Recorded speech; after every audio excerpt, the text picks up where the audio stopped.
E aqui a gente vai falar sobre mitos, verdades e princípios do Lean Startup.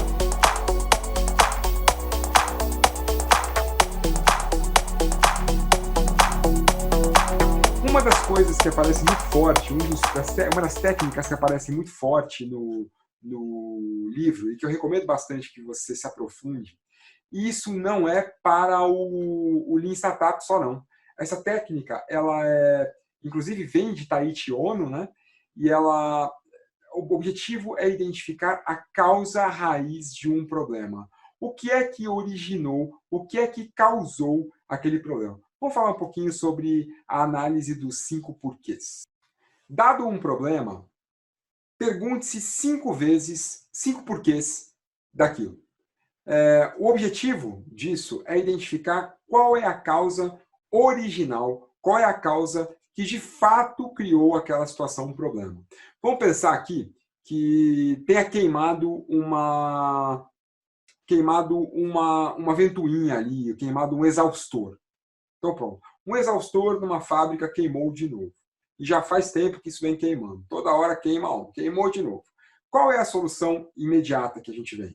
Putz, vamos lá e vamos trocar aquilo ali. Vamos colocar um outro exaustor. Essa abordagem dos 5 porquês, ela vem numa outra linha. Por que esse exaustor queimou? Esse exaustor queimou porque ele superaqueceu. Opa. E por que esse exaustor superaqueceu? O exaustor superaqueceu porque porque tem uma saída de ar que capta o ar fresco para poder jogar para dentro, e essa saída de ar estava obstruída. Opa, e por que aquela saída de ar estava obstruída? Porque o cara parou um caminhão na frente da saída de ar. E por que? Já fomos 3, né? E por que aquele cara parou o caminhão em frente à saída de ar? Porque o local onde normalmente se para o caminhão fica muito afastado da guarita onde a pessoa tem que ir lá se identificar para poder descarregar. E por que o local onde onde o cara parou, fica muito afastado da guarita? Porque o lugar onde está a guarita não cabe um caminhão ali. Então, olha só, você acabou de identificar que a causa raiz da ventoinha ter queimado não é fazer uma nova saída de ar ou aumentar aquela saída de ar, porque tem um camarada que está parando um caminhão na frente dela.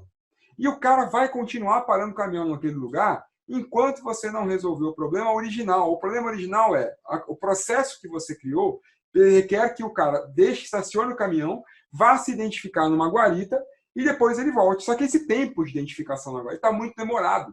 Então, ou você faz um processo mais simples, que o cara não ter que sair do caminhão e estacionar o caminhão em algum lugar, ou cria uma vaga para caminhão na frente da guarita, ou muda a guarita de lugar para ninguém precisar estacionar o caminhão em outro lugar.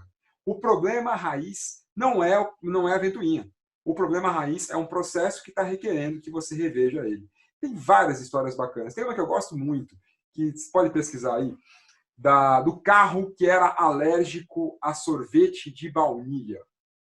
Isso é incrível, essa história. Ia dizer que a história é real. Se eu não me engano, é General Motors. Um cara comprou um carro e manda uma carta para a General Motors dizendo que o carro que ele tinha comprado era alérgico a sorvete de baunilha. Naturalmente, alguém pegando uma carta dessa vai falar, não, isso aqui só pode ser maluquice, joga esse negócio fora. Mas a pessoa do controle de qualidade que pegou essa carta quis investigar. Falando, pera um pouquinho, tem uma coisa errada, não é possível. Ninguém manda uma carta dessa. Tem alguma coisa por trás disso. E a pessoa foi ler a carta e dizer assim, eu sou um cliente, compro de vocês há muito tempo, comprei o último modelo, XPTO, e nesse modelo, o meu carro, eu sei que vocês não vão acreditar nisso que eu estou falando, vão achar que eu estou ficando maluco, mas o meu carro é alérgico a sorvete de baunilha. Sempre que eu saio para comprar sorvete de baunilha, o carro não pega. Aí mandaram uma pessoa, um consultor, foi lá na casa do cara e foi entender, vim por essa carta, eu preciso entender o que está acontecendo com esse carro, a gente faz parte do controle de qualidade. O cara falou, vamos comigo. Depois do jantar, a gente costuma sempre sair com o carro e comprar um sorvete na loja lá da esquina e volta e vem e come aqui com a família. Depois do jantar, de hoje, lá vou eu. A gente sempre escolhe o sabor na hora do jantar. Então, qual vai ser o sabor de hoje? Hoje vai ser chocolate.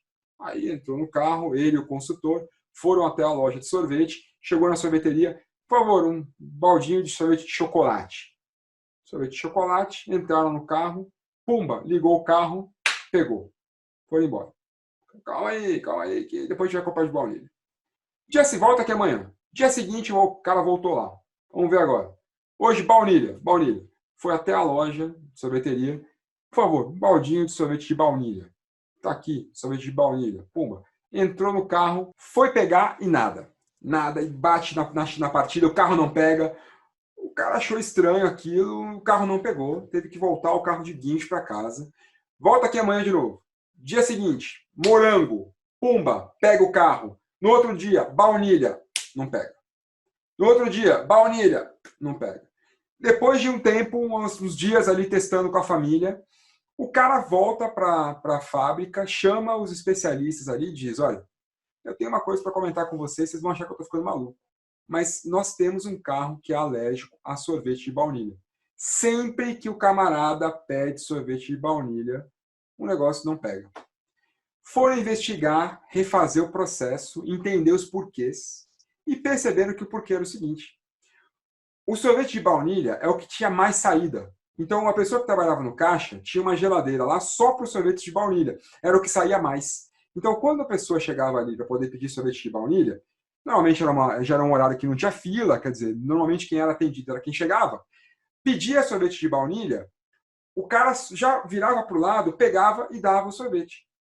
Quando era outro sabor, ficava numa geladeira mais para longe da loja, que era para conservar com uma temperatura menor, para poder conservar mais tempo os sorvetes, porque eram sorvetes que saíam menos. Ou seja, o pote durava mais tempo, ficava mais tempo dentro da loja.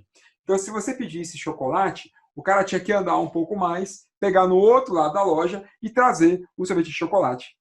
E o que acontece? Havia o tempo para dissipar determinado gás no carburador do carro era maior do que o mínimo necessário entre a ida e volta do sorvete de baunilha. Ou seja, quando pedia sorvete de baunilha, não dava tempo para determinado gás dissipar dentro do carburador. Quando ia pegar, tinha aquele gás, o carro não pegava. Quando ia buscar o sorvete de outro sabor, dava tempo de dissipar aquilo tudo e por conta disso tiveram que mexer em toda a mecânica do carro e reza a lenda que esse cliente ganhou um modelo novinho em folha depois disso.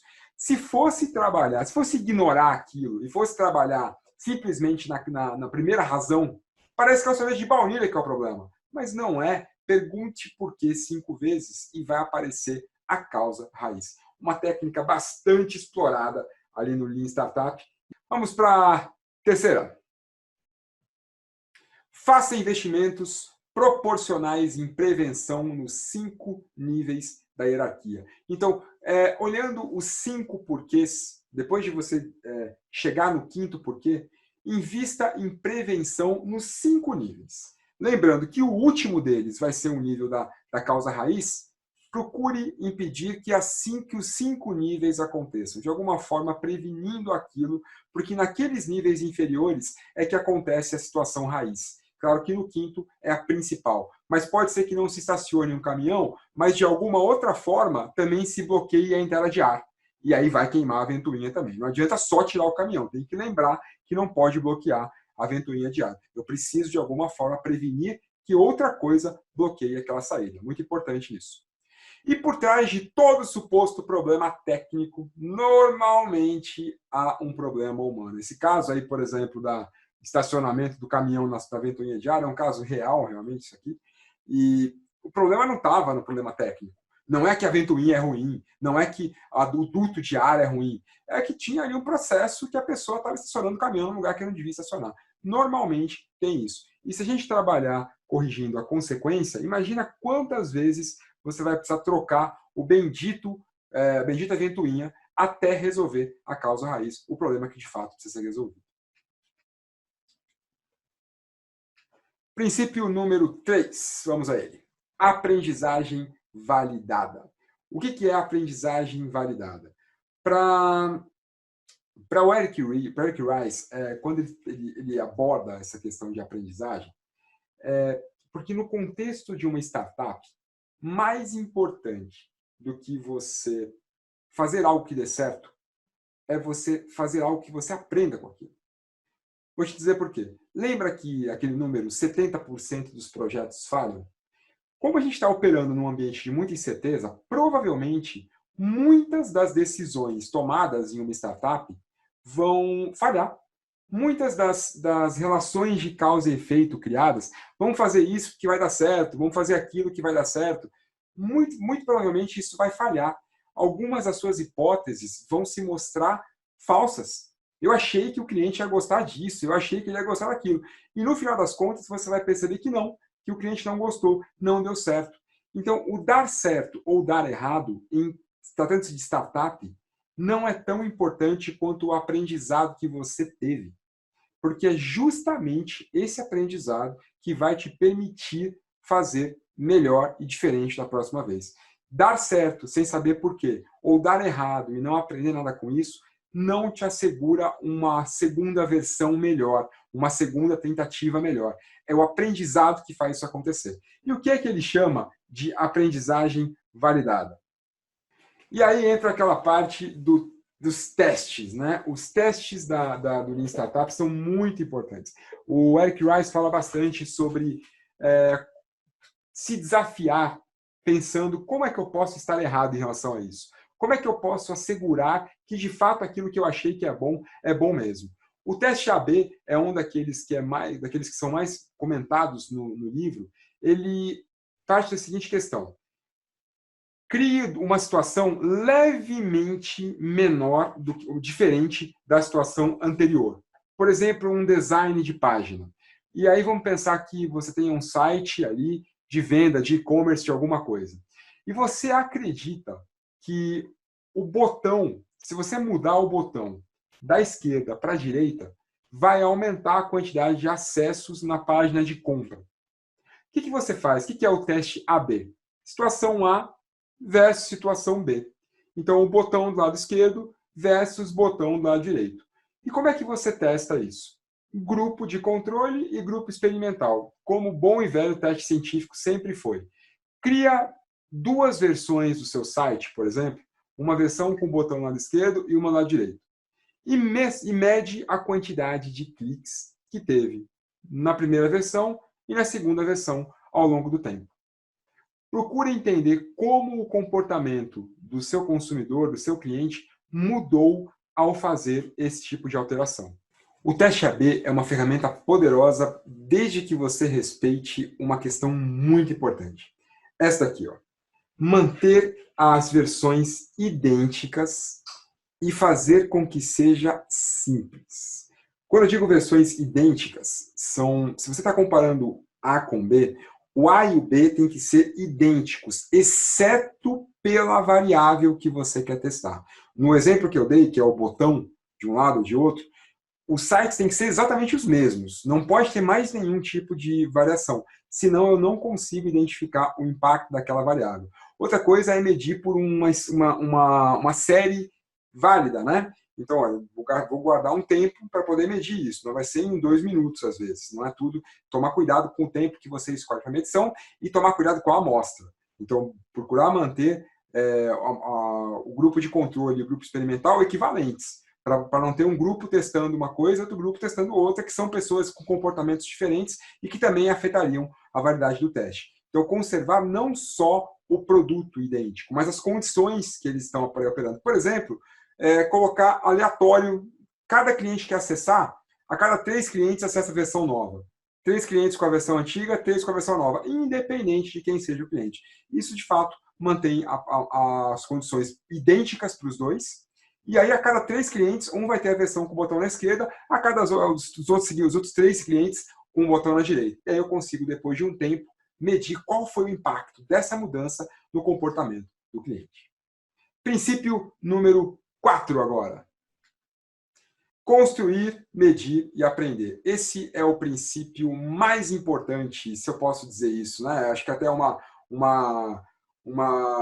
viés muito grande meu, mas eu vejo como o princípio mais importante o coração do Lean Startup, porque, de fato, tudo que se constrói dentro no método Lean Startup se constrói com base nesse princípio. O princípio de fazer algo que seja entregue rapidamente, para que a partir dessa entrega eu consiga medir qual foi o impacto que aquilo gerou e, com base nesse impacto, aprender para fazer uma versão melhor. É daí que surge o conceito de MVP, ou mínimo produto viável, que, na verdade, não é sinônimo de gambiarra, né? Muito se fala de MVP como gambiarra, né? Ah, não, isso aqui é só um MVP, foi o máximo que a gente conseguiu fazer no tempo que a gente tinha, foi o máximo que a gente conseguiu fazer com o dinheiro que a gente tinha. E o MVP não é sinônimo de foi o que deu para ser feito.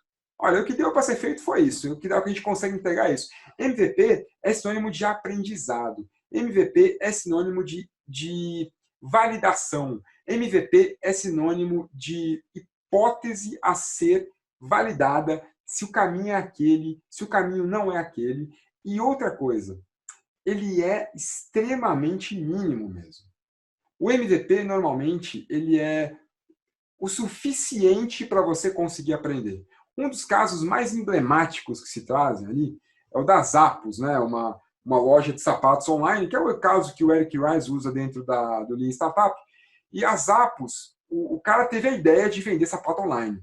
Só que antes de vender sapato online, se a gente for pensar em vender sapato online, vai começar a aparecer um monte de dúvidas. Será que a turma vai comprar? Será que depois vão trocar muito? Será que eu vou ter uma quantidade de pedidos que não justifique a logística? Será que demora muito para chegar na mão da pessoa pelos correios e dá problema depois na hora que chegar? A pessoa escolheu o sapato errado, tem que pagar depois a volta pelos correios também? Vai começar a emergir mas será que a turma vai querer ficar mudando a cor o tempo todo? Vai falar, eu não gostei. Como é que vai funcionar isso? Aparecem um monte de dúvidas. E, na verdade, todo empreendimento tem apenas um problema. Um problema. Só um problema. O primeiro. Porque se o primeiro problema, se mostrar fatal, eu não consigo resolver esse problema e ele é impactante demais, você não tem mais nenhum outro. A sua ideia foi inviabilizada no primeiro momento. Então, a primeira coisa que a Zappos quis validar é: as pessoas compram sapato online? Porque se não comprarem, não precisa nem preocupar com as trocas. As trocas só passam a ser um problema se houver venda. Se não houver venda, não tem problema de troca. E como é que o cara fez isso? Ele foi lá, ele fotografava a vitrine das lojas, o estoque das lojas, ia lá na vitrine, deixa eu ver esses modelos aqui. Posso fotografar esses modelos? Pode. Fotografava os modelos, foi no site WordPress, que é de graça, né? Então não teve nem que pagar desenvolvimento, meteu as fotos ali no site, as pessoas faziam pedido, não tinha nenhum sistema de controle de estoque por trás disso, o pedido vinha em formato de e-mail, ele recebia um e-mail com o pedido, pegava aquele pedido impresso, ia até a loja de sapato, comprava o sapato que a pessoa tinha encomendado, ia nos correios lá, embalava o pedido, ele mesmo despachava e depois deixava rolar. Se você pensasse na questão logística, é inviável do ponto de vista logístico. O cara não consegue fazer isso com 1000 pedidos por dia, né? Mas o objetivo dele não era escalar o negócio e nem mesmo ficar testando se ia ter troca ou não. Era saber se tinha venda. Quando ele percebeu que a quantidade de vendas que ele esperava foi correspondida pela quantidade de vendas que de fato aconteceram, ele falou, putz, então agora sim eu tenho que me preocupar com o segundo problema. E aí sim eu começo a testar. O mínimo produto viável normalmente é muito mais mínimo do que a gente imagina. Normalmente ele é muito menor do que a gente pensa. E olha só que aqui aparece, é a primeira vez que aparece no nosso curso esse termo, e é um termo extremamente importante para o Lean Startup, que é isso aqui, ó. Primeiros evangelistas. Também chamados de primeiros adeptos, também chamados de early adopters ali. São as primeiras pessoas a comprar determinado produto. São as primeiras pessoas a ter acesso a determinados, são visionários, são pessoas que olham para aquele produto e já entendem qual vai ser o impacto positivo que aquele produto pode vir a ter no futuro. Então, são os early adopters, ou primeiros adeptos, ou primeiros evangelistas, que são aqueles que eu preciso buscar para validar o meu MVP. Por quê? Porque são aqueles que estão dispostos a testar um produto totalmente inacabado. São aqueles primeiros que estão dispostos a comprar um sapato num site que oferece uma experiência ainda ruim. São aqueles que não vão reclamar, muito pelo contrário, eles vão te dar feedback e vão continuar ali testando aquele produto. Se eu coloco o produto errado na mão do cliente, do perfil do cliente errado, ele vai começar a reclamar de funcionalidades que não é a hora de ter ali. Eu preciso, então, testar com aqueles primeiros, aqueles que de fato vão me trazer feedback, aprendizagem validada.